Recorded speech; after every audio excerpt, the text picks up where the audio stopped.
We have extremism in Denmark, not many, but a few. And these extremists, they create fear in the Danish population. And so we need to address the fear and tell the Danish population that it's not so that all Muslims are extremists. It's only a tiny minority, and most Muslims they want to cooperate to develop democratic, open societies.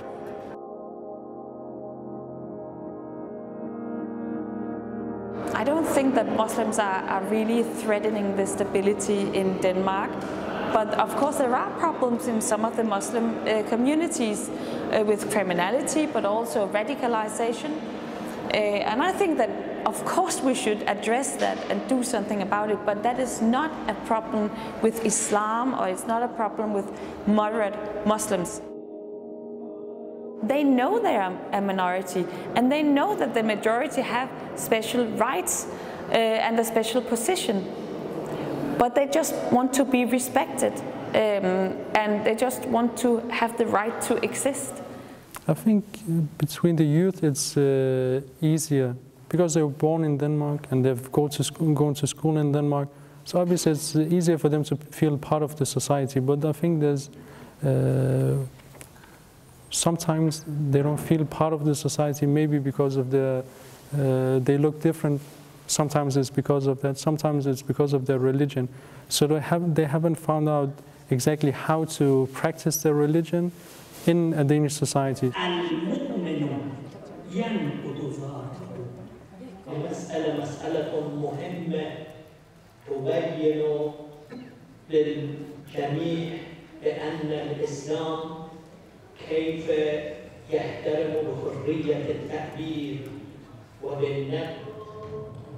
الله أكبر الله أكبر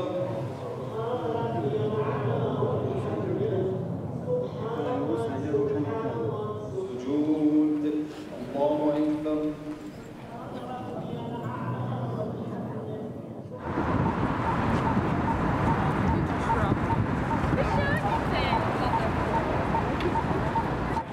What is that makes Danes afraid? I don't think that it's only about Islam. I think it's also about having a religion.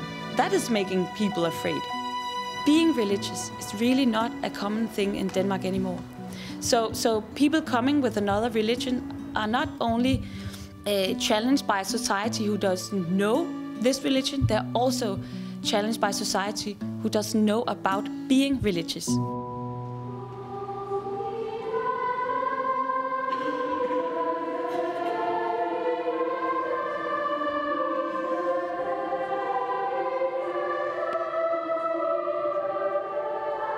In Lebanon, Christians and Muslims have been living together for 1,000 years. In Denmark, it is a new situation. Only for a couple of generations we've had Muslims in Denmark. But the question is, how do we address that fear? Is there some room? Is there spaces where we can talk about this fear? One of the key challenges, as I see it, is that we don't have those spaces, we don't have those rooms and those alliances where we can talk about things which are critical.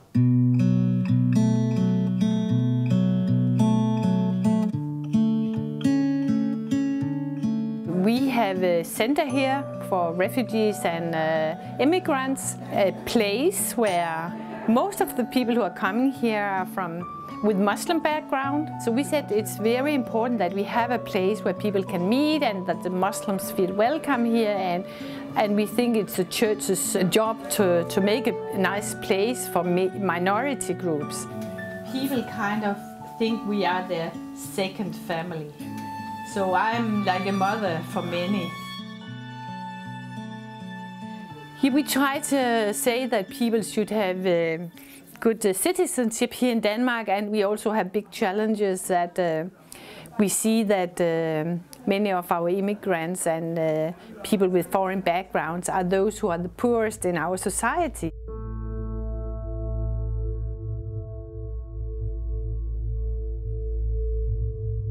Obviously, it's part of our religion that we have to be a part of the country that we're living in, and even the local community that we're living in. So that's one of our Islamic duties. And especially in the Danish department, with the youth, we're trying to give them this thought that we are part of the Danish society and like any other person in the Danish society, and we have our Islamic values also. So to be a good Muslim and also a Danish citizen. Actually, I don't think right now that the problems in Denmark is about the law. I think our law is just fine, and we have religious freedom in Denmark. But we have some problems with some groups in the Danish society talking very badly about Muslims, and almost says that a lot of problems in the Danish society is because of Muslim refugees and so on. And that's a problem, but I don't think that the law in Denmark is a problem. We think that we are very tolerant. We think that we are very focused on freedoms, but the case is that we're not used to apply these things to people who are not like us. And that is challenging us, and it is challenging our own identity and our own narrative of ourselves. I believe that we are living in turbulent times, and turbulent times require radical steps. There is hope, but at the local level, at the grassroots level, I see that there are movements to engage with people of different faiths and cultures. The question is how we do it, and how can we prevent the public discourse, the media discourse and rhetoric from reaching down to the grassroots level. I hope very much that we will stay strong to religious freedom in Denmark, as we have done also in the past. I hope that we will do that also in the future. It's so important that we see each other and meet each other. I also think that it's very important for Muslims and for immigrants that they meet some people who look them into their eyes, and that their eyes can speak together.